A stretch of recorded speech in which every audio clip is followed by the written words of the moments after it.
자, 오늘 본문 말씀입니다. 요엘서 3장 1절에서 원래 17절까지인데요. 8절까지 읽겠습니다. 그날 곧 내가 유다와 예루살렘에 사로잡힌 자를 돌아오게 할 그때에 내가 만국을 모아들이고 여호사밧 골짜기에 내려가서 내 백성 곧 내 기업된 이스라엘을 위하여 거기서 그들을 국문하리니 이는 그들이 이스라엘을 열국 중에 흩고 나의 땅을 나누었음이며 또 제비 뽑아 내 백성을 취하고 동남으로 기생을 바꾸며 동료로 술을 바꾸어 마셨음이라. 두로와 시돈과 블레셋 사방아, 너희가 나와 무슨 상관이 있느냐? 너희가 내게 보복하겠느냐?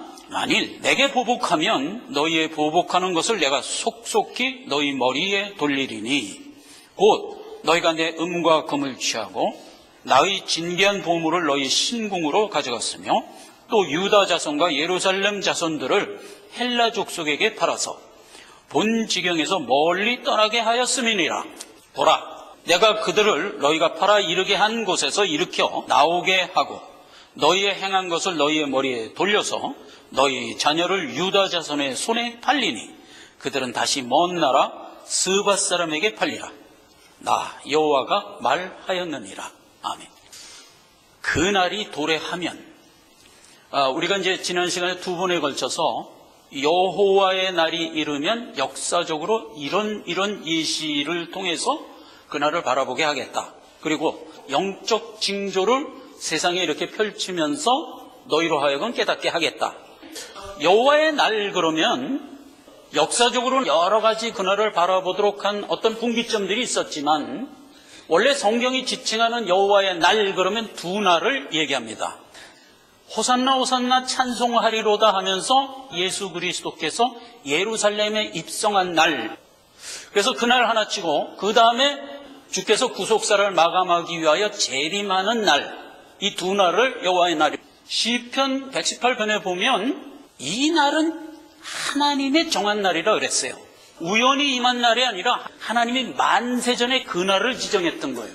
앞으로 올 주님의 재림도 정해놓은 날이 있어요. 그러나 이제 그 날이 언제인지 우리는 모르도록 썼던 것뿐이죠. 그런데 막상 오늘 여호와의 날이 도래하면 어떻게 되느냐?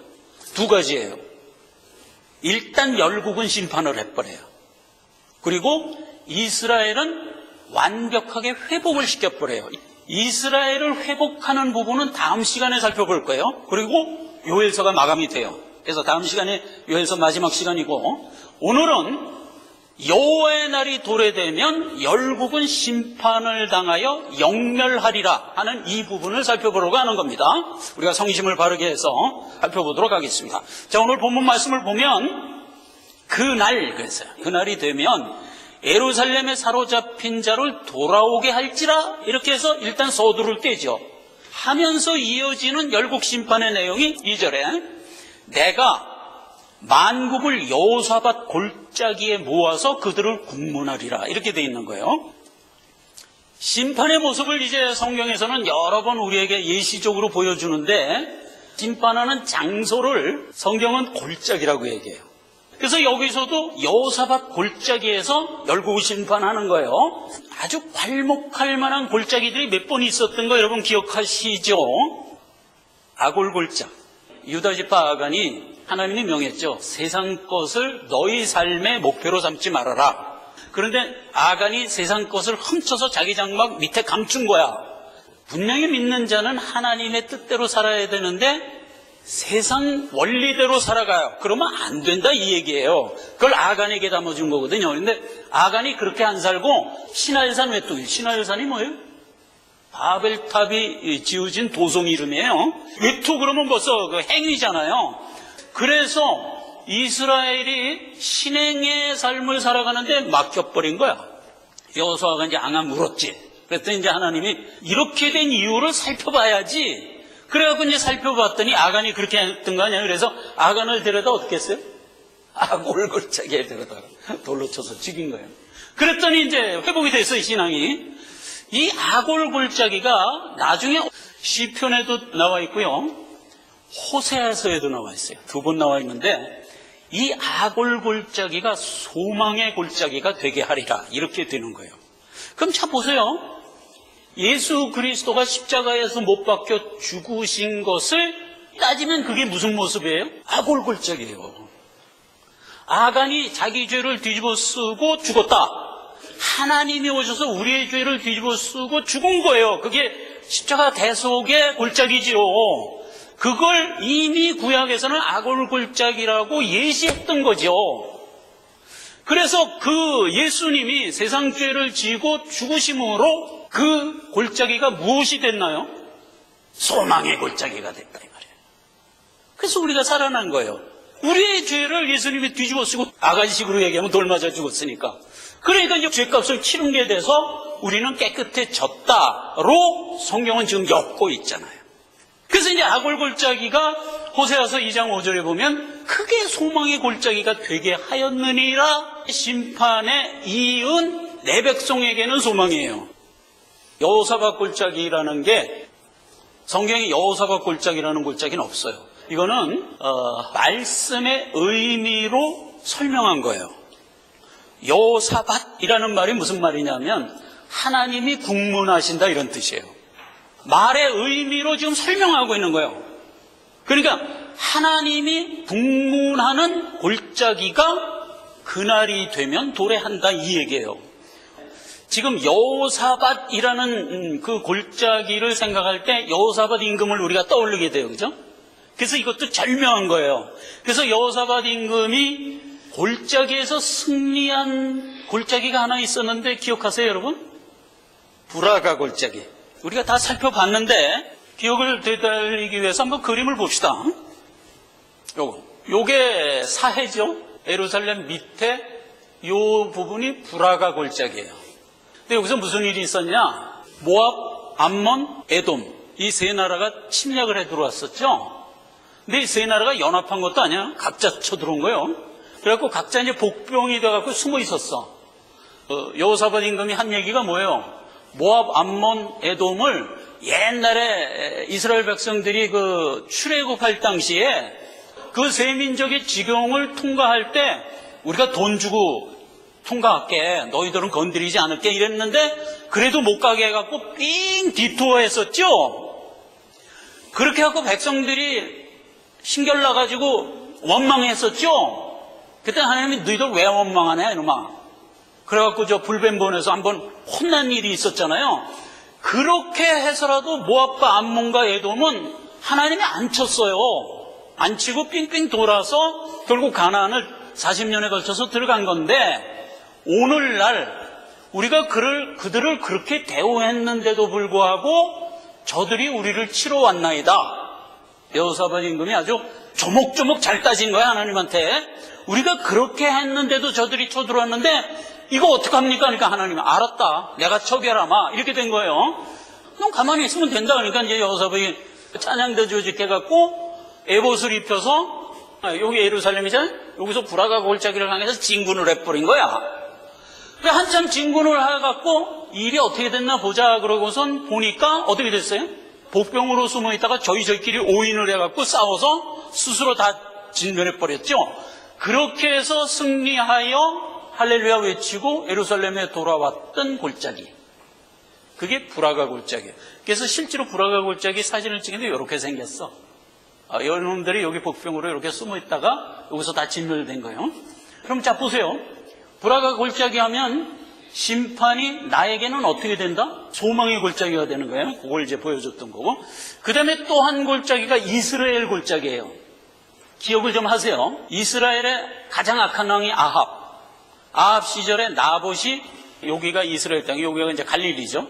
갈릴리에서 이스라엘 땅에 아주 아름다운 포도원을 가지고 있었어. 그런데 아합이 나봇의 포도원을 탐내가지고 야, 너 그 포도원 나한테 팔아라. 뭐 하시려고 그러는데요? 나 그 포도원에다 나물밥 만들라래. 그건 못 팝니다. 그랬더니 데려다 죽여버렸잖아요. 그리고 자기가 그걸 뺏었죠. 그러니까 이제 하나님이 저 아합이 좀 나쁜 놈이네. 저거 안 되겠다. 저거 징벌을 해라.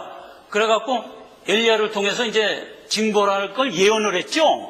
그래서 그 예언대로 돼갖고 예후가 일어나서 아합 자손 70명을 모조리 죽여버리죠. 이 이스라엘에서 모조리 죽여버려요. 그렇게 해갖고 예후가 4대 100년을 복받으면서 가는데 그 예후도 뭐는 안 없앴어요? 사마리아 산당을 안 없앴어요. 산당이 뭐죠? 금송아지. 그럼 근본적으로 신앙 자체는 안 변한 거야, 이놈이. 하기는 일을 잘했는데 신앙 없이 한 거지. 그러면 이제 하나님이 그런 거는 또 소용이 없잖아요. 그래서 예후도 결국은 진멸을 해버리는데 어떻게 진멸해요? 아수르라는 열강을 통해서 이 이스라엘 땅 이 지경으로 와갖고 북이스라엘을 아예 멸망을 시켜버리죠. 그게 BC 722년. 그래서 그때 북이스라엘 10지파는 지구상에서 사라져버리는 거예요. 그랬을 때 골짜기. 그게 이스라엘 골짜기예요. 그래서 성경에서 골짜기 그러면 브라가 골짜기, 이스라엘 골짜기, 아골 골짜기. 이 세 가지를 우리가 들을 수 있는데 세 가지 내용을 다 보세요. 내용이 뭐예요? 죄를 징벌하고 내 백성은 세우는 거예요. 이스라엘 골짜기도 마찬가지예요. 내 백성들이 가지고 있는 불신을 하나님이 아예 싹을 꺾어버린 거예요. 그렇죠? 그래갖고 그게 언제 회복돼요? 흑암의 땅 갈릴리에 예수님이 오는 곳으로 회복되잖아요. 흑암의 땅 갈릴리에 빛이 임하였느니라고 예수님이 오는 거잖아요. 그럼 그 흑암의 땅 갈릴리가 이스라엘 이 지방이라고요. 그 불신을 진멸했던 그 북이스라엘의 택한 자녀들을 그때 회복하는 거예요. 그래서 이거는 역사 속에서 이런 모습으로 우리에게 그려졌지만 사실은 이 모든 모습이 신자 일생에 배어서 우리가 신행의 삶을 일생 동안 그런 모습으로 은혜 받으면서 살아가는 것이라고 성경은 말하자면 지칭하고 있는 거잖아요. 그걸 이제 여호사밧 골짜기를 살피면서 우리가 챙기고 가는 겁니다. 자, 그런데 하나님이 여호사밧 골짜기에서 국문을 하는 이유가 그 다음서부터 나오는데 하나하나 살펴봅시다. 3절을 보니까 그들이 이스라엘 땅을 나눠 가져버린 거야. 이스라엘 백성들을 포로로 잡아가 버렸어요. 그래서 이스라엘 백성의 소년을 노예로 잡아서 물건 취급을 해버렸어. 소년은 기생으로 바꾸고 소년은 술 바꿔 먹은 거야. 이런 나쁜 짓을 한 거예요. 옛날 고대 전쟁사에서는 승전국이 있고 패전국이 있잖아요. 그럼 승전국은 무조건 패전국을 몽땅 노예로 삼아요. 관행이에요. 요즘에는 그렇게 못하죠. 근데 옛날 고대는 다 그렇게 했어요. 그래서 로마가 왜 부자예요? 전 세계를 다 가서 정보를 갖고 그걸 전부 노예로 삼았고 애물을 다 로마 것으로 만드니까 로마 항상 부자야. 그런 전쟁사의 관행대로 했고 패전국의 모든 물건은 전부 모아놓고 승전국에서 제비 뽑아서 갖는 거야. 그 제비 뽑는 것이 예수 그리스도의 성의를 군병들이 제비 뽑는 데 가서 백미를 이루는 거예요. 그렇게 되고 신명기 21장 같은 경우에 보면 율법 중에 너희가 비록 승전국이 됐다 할지라도 패전국의 국민들을 노예 취급해서 사고팔지 하지 말라라는 게 율법에 있어요. 세상의 관행이 그런 거지 하나님 법은 그러면 안 되는 거예요. 그래서 고문꾼은 찬두고주를 읽겠습니다. 율법에는 이런 하나님의 교훈도 있다 하는 것을 상식에 담아두세요. 신명기 24장 10절에 보면 내가 대적을 네 손에 붙여주심으로 그들을 사로잡았을 경우 내가 만일 포로 중에서 아리따운 여자를 보고 연연하여 아내를 삼고자 하거든 이 말이에요. 상대국의 포로 중에서 어떤 여자를 아내로 삼고자 하거든 어떻게 하냐? 일단 그를 네 집으로 들여라. 그리고 그 머리를 깎아라. 손톱도 깎아라. 그리고 포로 옷도 벗겨라. 그리고 새 옷 입히고 그래서 집에 들이고 그 다음에 네가 아내로 삼고자 하는 그 여자의 부모를 위하여 한 달간 애곡하라. 상당히 인격적으로 대화하는 거예요 지금. 애곡을 한 이후에 그 여자를 데려다가 아내를 삼으라. 이렇게 돼 있어요. 만약 그렇게 해서 아내를 삼았는데 내가 이렇게 실수를 했나? 괜히 그 여자를 데려다 아내 삼았네? 이런 경우라 할지라도 그 여자를 돈 받고 팔지 말고 자유인이 되게 하여 놓아주라. 이 구절의 전체적인 의미는 뭐냐면 비록 적국의 포로라 할지라도 언제나 인격적으로 대화라 이거예요. 그런데 보세요. 열국이 행한 행태는 어때요? 이스라엘 백성들 포로로 끌어다가 그냥 완전히 물건 취급한 거잖아요. 그래서 내가 너를 국문한다 이렇게 이유가 되는 거예요. 그러니까 우리가 하나님이 근본적으로 주신 그 교훈의 의도대로 세상을 살아가지 않으면 그게 전부 심판의 대상이 되는 거예요. 그래서 그걸 항상 우리가 마음속에 담아서 거룩한 성품으로 사람들과 교계하라 하는 것도 우리 신앙의 기본으로 가져야 돼요. 그 다음에 이제 두 번째 이유는 이스라엘의 보물을 전부 탈취해다가 이방인의 곳간에다가 가득 넣어버린 거예요. 이게 복문하는 이유예요. 보물을 탈취해간 것은 이제 이스라엘 역사에서 여러 번 있었는데 괄목할 만하게 두 가지를 본다면 역대하 21장에 보면 유다 여호람 왕 때, 여호람이 누구냐면 여호사밧의 아들이에요. 여호사밧이 그렇게 크게 이제 승리를 하고 그 아들이 왕이 됐을 때 열강도 아니야. 그냥 그 주변에 있는 블레셋 놈하고 아라비아 군대, 그 성경으로 치면 열국도 아니에요. 아주 무지랭이 같은 이방인데 이것들이 쳐들어와 갖고 유다의 그 성전에 있는 모든 기명들을 탈취해 갔어요. 이런 일이 한 번 있었고, 그 다음에 이제 바벨론이 유다를 점령했을 때 느부갓네살 군사들이 모든 기명을 다 갖다가 바벨론 신궁에 넣었죠. 그게 나중에 이제 다니엘서 5장 2절에 보면 70년이 그렇게 해서 지나서 느부갓네살의 손자 벨사살이라는 왕이 연회를 베풀었죠. 야, 그 곳간에 그 탈취해왔던 이스라엘 기명들 갖고 와라. 그 전부 금잔이잖아요. 그 금잔 다 갖고 오라 그래갖고 방백들하고 같이 그 금잔에다 술을 따라서 막 술 마셨어요. 그때 하나님이 요거 봐라. 그래갖고 그날 즉시 죽여버렸죠. 그래서 벨사살이 그날 즉시 죽고 고레스가 와서 이스라엘을 회복하는 것으로 역사는 되잖아요. 성전의 기명 그러면 뭐예요? 신약으로 와서 생각하면 구속의 진리의 도지요. 즉 인본주의를 앞세워서 진리의 도를 눌러버린 거죠. 예수를 안 믿는 게 심판이다 그랬잖아요. 그러니까 진리의 도를 대적하는 게 심판이라니까. 그게 성전에 있는 보물들 기명을 훔쳐서 자기 곳간에다가 놔둔 것에 해당하는 얘기다. 자, 그리고 7절 8절에 보면 너희가 이스라엘 백성들을 헬라국에 흩어져 살게 했다 이거예요. 이스라엘 역사에서 2000년간 디아스포라가 돼서 흩어져 살았어요. 그 당시에 헬라국이면 로마 동편이에요. 이스라엘 백성들이 디아스포라가 돼서 흩어져 사는 것을 몇 년 살아요? 2000년을 살잖아요. 2000년을. 너희들이 그랬지?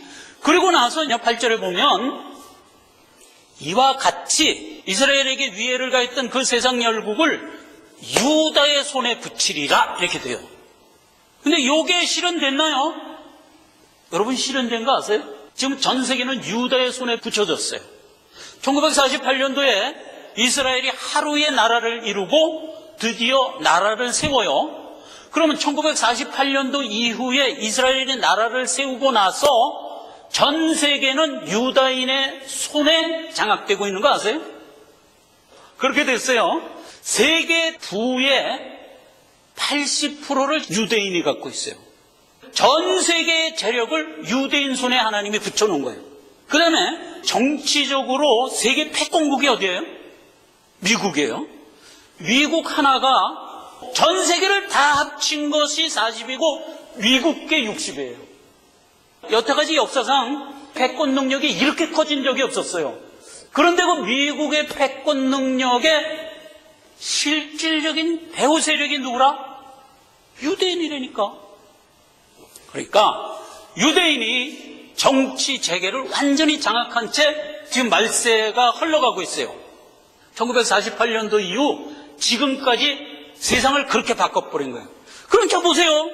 지금 이 3장에 살짝 흘려 기록해서 봐요. 너희 자녀를 유다 자손에 팔리니 열국이 이미 유다 자손의 장중에 붙여질 것을 예언했는데 그 예언이 기가 막히게 성취된 것을 우리가 보는 거예요. 이와 같은 능력이 하나님의 예언에 의하여 이루어지고 있다는 것을 세상은 인정해요? 안 해요. 안 해갖고 유대인을 계속 대적해요. 저들은 저 죽을 줄 모르고 그러는 거예요. 이 모든 일은 하나님의 오면한 손길 속에 진행되고 있다는 것을 누구는 알아요? 신자들은 아는 거예요. 신자들은 지금 그걸 보면서 가는 거예요. 성경 말씀은 1.1획도 틀림없이 성취되면서 간다는 것을 다시 한번 보면서 가는 겁니다. 자, 이렇게 된 게 본문 말씀이에요. 열국을 징벌하는 것은 우리가 따질 게 없어요. 열국은 불신자잖아요. 그러니까 불신자는 하나님이 처음부터 멸망받기로 작정된 채 끌고 가는 거기 때문에 필요에 따라서 그들을 누르고 자르고 꺾고 하면서 이제 끌고 가는 거예요. 그러나 내 백성에게 가해지고 있을 때의 징벌을 우리는 항상 봐야지.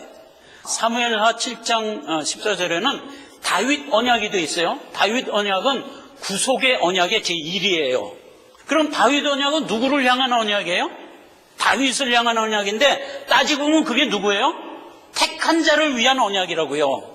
나는, 하나님이 얘기하는 겁니다. 나는 내 아비가 되고 너는 내 새끼가 되리라. 이 이상 더 큰 언약은 없는 거예요. 그렇게 언약을 하고 평생 이끌어가는 하나님의 손길을 이렇게 묘사했어요. 만약 네가 내 자녀가 되어서 네 평생을 살아갈 때 죄를 범하면, 이 말이에요.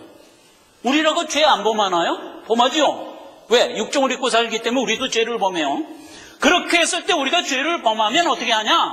하나님은 인생 채찍과 사람 막대기로 너를 징계하려니와 그 다음에 이어지는 말이 또 백미야. 또 이끌어가지만 너를 버리는 일은 없겠다. 하나님이 나를 평생 이끌어간다. 어떻게 이끌어간다? 네가 평생 살아가면서 죄를 지으면 하나님이 사람 막대기와 인생 채찍을 통해서 너를 징계하면서 끌고 가지만 끝내 내 장중에서 끝을 내도록 하겠다. 복받기로 작정된 채 이 땅에 태어난 거죠.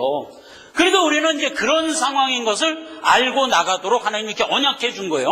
그러면 자 보세요. 인생 채찍과 사람 막대기가 실질적으로 하나님 뭘 갖고 썼을까를 보란 말이에요. 그걸 보면 이사야서에 열국이라고 돼 있어요. 그 열국을 들어서 우리를 징벌도 하고 열국을 들어서 막대기 삼아 우리를 때리기도 하고 그랬다는 얘기예요. 그래서 세상 역사를 쭉 보면 세상이 항상 믿는 자를 핍박해요. 자, 그런데 심판은 언제나 열국에게 하는 거잖아요. 그래서 그 부분을 보면 스가랴서 1장에 이렇게 기록되어 있어요. 14절에 만군의 여호와의 말씀에 내가 예루살렘을 위하여 시온을 위하여 크게 질투하여 안일한 열국을 진노하나니 그랬어요. 왜냐하면 나는 조금만 노하였거늘 그들은 힘을 다해 내 백성에게 고난을 주었느니라. 자, 이 얘기를 이렇게 들으면서 약간 언짢다는 생각 안 드세요? 지금 열국을 들어서 막대기 삼은 거야. 내 백성을 때렸어요. 왜 때렸어요? 내 백성이 자꾸 허물이 있으니까 그거 고치라고 때린 거예요. 자, 그러면 몽둥이가 무슨 죄가 있냐 이 말이에요. 그냥 단순히 하나님이 들어서 쓴 회초리인데 내 백성이 자꾸 곁길로 나가니까 자식 그러면 되냐? 하면서 회초리 때린 거지. 회초리가 무슨 죄가 있어요? 죄가 있으면 내 백성이 죄가 있는 거지. 그런데 여기 보세요. 하나님이 그 회초리를 진노한대. 그러면서 쓴 얘기를 봐요. 약간 애들처럼 얘기했어. 야 이놈아, 나는 살살 때리라고 그랬는데 너 힘차게 때렸어? 이놈 자식이고 이랬다는 얘기잖아요. 하나님이 열국을 통해서 내 백성을 진노할 때도 야 놈들아 살살 때려 이러면서 하셨다는 얘기잖아요. 근데 이놈들을 막 힘차게 때린 거야. 아니 저것들이 하고 하나님이 심결 나갖고 열국을 데려다가 지금 여호사밧 골짜기에서 너희 자식 내가 살살 하라는데 너 세게 했어? 넌 죽어야 돼 하고 확 죽였다는 얘기라고요. 그래서 무엇이 옳으냐 무엇이 그르냐를 볼 때 이 하나님의 시각으로 볼 때 옳고 그름이 판단되지 않으면 다 인본주의식이에요. 아인슈타인이 굉장히 똑똑한 사람이잖아요. 하나님을 이런 시각으로 봐서 엄폐하다 그랬어. 야, 하나님이 천지만물을 다 만들었지 않냐? 왜 만들었죠? 아니 지가 만들어 놓고 지가 심판을 해? 이런 하나님을 믿으라고? 야, 난 못 믿겠다. 그러고 죽고 지옥 갔어요. 지옥 갔는지는 모르지만 그렇게 말했다는 자체는 그러면 지옥 안 갈 수가 없는 사람이지. 이런 시각이 인본주의 시각이거든요. 그러니까 선악 개념이 인본주의에 머물면 하나님의 말씀이 이해가 안 되는 거예요. 하나님 분명히 열국을 들어서 막대기로 사용해서 내 백성 치료했으면, 그렇으면 내 백성의 허물로 국한이 돼야지. 이건 인본주의 사고. 왜 막대기에다 신결 내느냐 이거야. 아니, 하나님의 구속사에 모든 포인트는 내 백성에 있기 때문에 나머지 모든 것은 내 백성을 기준으로 하여 판단되는 거예요.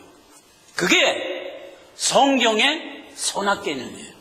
성도들이 여기서도 분명히 정돈해야 돼요. 그렇죠? 이게 정돈 안 되고 인본주의 사고로 가버리면 그게 불신이에요. 그래서 인본주의자들이 우리를 볼 때 저것들은 말이야 상식도 없는 놈들이야 이렇게 보게 돼 있다니까. 그래서 세상 사람들에게 비난받을 정도까지 가 있어야 돼요. 그래야 그게 진짜 신앙이에요. 자, 여기까지 정돈을 하고 추수에 대해서 마지막으로 정돈하고 이 시간을 끝냅시다. 여러분, 추수에는 곡식이 익었으니 추수하라. 그래서 이제 추수는 항상 곡식에 대한 추수만 우리가 알고 있는데, 놀랍게도 성경을 들어가 보니까 추수에는 두 가지가 있는 것을 알아야 됩니다. 그것을 가장 극명하게 나타난 게 계시록 14장이에요. 제가 계시록 14장 14절을 읽겠습니다. 구름 위에 인자 같은 이가 앉았는데 손에 이한 낫을 가졌더라. 또 다른 천사가 외쳐가로되 그 낫을 휘둘러 땅의 곡식을 거두라. 그랬더니 구름 위에 앉으신 이가 낫을 땅에 휘두르매 곡식이 거두어지니라. 이게 추수예요. 그러면 자 보세요. 구름 위에 인자 같은 이가 앉았다. 그가 낫을 갖고 거두었다. 이 얘기예요. 그럼 구름 위에 인자 같은 이가 누구예요? 예수님. 그런데 구름 위에 인자하는 말 속에 무엇을 알 수 있어요? 재림 예수를 볼 수가 있어요. 재림하는 예수님을 묘사할 때 뭐라고 그랬어요? 구름을 타고 천사의 호령과 나팔로 친히 강림하시리니 그랬잖아요. 그러니까 구름 위에 인자 그러면 재림 예수를 얘기하는 거예요. 그럼 그 재림 예수가 낫을 들고 내 곡식을 거두어서 곡간에 들이더라 하는 게 추수예요. 우리는 상식적으로 추수 그러면 이것만 알아요. 그런데 그 다음 구절을 가보면 또 하나의 추수가 있어요. 17절에서 19절까지를 보면 또 다른 천사가 하늘 위에 있는 성전에서 나오는데 이한 낫을 가졌더라. 이한 낫을 가진 자를 향하여 그 낫을 휘둘러 땅에 포도송이를 거두라. 포도가 익었느니라. 천사가 낫을 휘둘러 땅에 포도를 거두어 어디에 넣었다? 진노의 포도주틀에 포도를 넣더라. 이렇게 된 추수가 있어요. 자, 그럼 보세요. 아까 추수는 누가 낫을 가졌어요? 하늘 위에 앉은 예수가 낫을 가졌어요. 근데 이번에 추수는 누가 낫을 가졌어요? 보좌에서 나온 천사가 낫을 가졌어요. 그런데 그 천사는 무엇을 거두고 있어요? 익은 포도송이를 거두고 있어요. 아까 인자는 뭐를 거뒀어요? 알곡을 거뒀어요. 이렇게 틀린 거예요. 알곡은 거두어 마태복음 13장에 어떻게 됐어요? 내 곡간에 드리고 하나님 곡간에 드리는 거예요. 그런데 천사가 거둔 포도송이는 거두 어디에 넣어요? 진노의 포도주틀에 넣는 거야. 저도 이 말씀을 준비하면서 물론 두 추수가 있는 건 알았지만 계시록 14장을 보고 깜짝 놀랐어. 이야, 두 추수를 이렇게 분명하게 갈라주는구나. 그래요. 우리가 포도송이 하면 성경에서 늘 포도송이 하면 뭐가 연결이 돼요? 대속과 연결이 돼요. 그렇죠? 그래서 포도를 좋은 쪽으로만 와요. 포도는 뭐의 상징? 피. 그럼 피를 우리가 항상 좋은 쪽으로만 생각한다는 건 무슨 뜻이에요? 구원과 관련해서만 생각한다는 얘기지. 그러나 그 피는 다른 쪽으로도 역사해요. 뭐죠? 심판. 그러니까 우리가 피를 볼 때 내 측면으로만 보면 나에겐 구원이고 은혜지만 불신자들 측면으로 보면 그거는 심판이고 진노예요. 재림을 묘사할 때도요, 두 가지로 묘사된 걸 보고 또 한 번 놀라는 거야. 말라기서에 보면 4장에 주님의 재림을 이렇게 묘사해요. 크고 두려운 날 이렇게 묘사해요. 그런데 사도행전 2장에 보면 이 요엘서에 대하여 베드로 서다가 한 얘기인데 거기에 보면 크고 영화로운 날이라고 되어 있어요. 그런 재림도 두 측면으로 보는 거예요. 하나는 크고 두려운 날, 또 하나는 크고 영화로운 날이라니까. 그러니까 언제나 주님의 재림도 두 측면으로 오시는 거예요. 내 백성은 드려 곳간에 드리고 가라지는 무와 유황불에 넣는다. 이런 두 측면인 거예요. 그래서 이 두 측면의 추수가 이렇게 갈리는 거예요. 계시록 10장에 보면 근본적으로 이렇게 돼 있어요. 하나님의 진노의 포도주를 마시리니 그 진노에 섞인 것이 없이 부은 포도주라 거룩한 천사들 앞과 어린 양 앞에서 불과 유황으로 영벌되리라. 포도송이를 거두는 심판은 불과 유황의 영벌로 연결이 되는 거예요. 그러니까 진노의 포도주를 마시리니 했을 때 그 진노의 포도주는 유황불에 쳐넣는 영벌의 모습이에요. 그래서 이게 하나. 그 다음에 그 포도주의 피는 내 백성에게는 은혜의 피로 역사돼서 마태복음 14장에는 가라사대 이것은 많은 사람을 위하여 흘리는 바 나의 피 곧 언약의 피다. 그래서 구원으로 이어지는 거예요. 그래서 이 모두를 딱 묶어갖고 계시록 14장 20절에 이런 결론을 내리는 겁니다. 성 밖에서 그 틀이 밟히니 틀에서 피가 나 말굴레까지 닿았고 1600스타디온에 퍼졌더라. 성 밖 그러면 생각나는 게 뭐예요? 골고다죠. 예루살렘 밖 골고다에 예수님이 십자가에 못 박혀 죽으시는 거예요. 그러니까 성 밖에서 포도주 틀이 밟혔어. 그래서 거기서 피가 났어. 근데 피가 1600스타디온에 퍼졌대요. 한 스타디온이 200m예요. 이스라엘 단위로. 그러니까 1600스타디온이면 300km예요. 왜 하필 그 피가 300km에 퍼졌더라 하느냐 하는 말은 이스라엘 전역에 퍼졌더라 이 뜻이에요. 이스라엘을 항상 지칭할 때 성경이 뭐라고 얘기해요? 단에서부터 브엘세바. 이게 300km예요. 우리식으로 얘기하면 신의주에서 부산 이렇게 얘기하는 거나 똑같은 거예요. 우리는 신의주에서 부산이 약 800km예요. 그런데 이스라엘은 단에서부터 브엘세바가 300km예요. 그러니까 1600스타디온, 그러니까 이스라엘 전역에 퍼졌더라. 예수님의 구속사를 이끌어가는 밭 전체를 적셨더라 하는 얘기죠. 밭은 뭐예요? 마태복음 13장 세상이라. 그럼 그 밭에 누가 있었어요? 알곡과 가라지가 섞여 자라고 있었더라. 그 알곡과 가라지를 마지막 날에 어떻게 한다? 곡식은 고도 내 곳간에 드리고 가라지는 곧이요 영원히 꺼지지 않는 유황불에 쳐넣으리라 라고 했던 거 아니에요? 그 두 추수가 이렇게 여호사밧 골짜기의 심판에 담아주셨다 이 말이에요. 다음 시간에는 이스라엘의 회복 이 부분을 살펴보고 요엘서 전체 강의를 마치고자 합니다. 기도하겠습니다. 아버지 하나님 은혜를 감사드립니다. 요엘서를 통해서 비종일관 여호와의 날을 바라보도록 인도해 주셨습니다. 우리에게는 은혜의 날이요 세상에게는 심판의 날인 것을 다시 한번 인식하면서 하나님은 우리에게 베풀어 주시는 이 여정을 경건함으로 살아가기를 결단합니다. 하나님 힘주시고 믿음 더하여 주시옵소서. 예수님의 이름으로 기도했습니다. 아멘.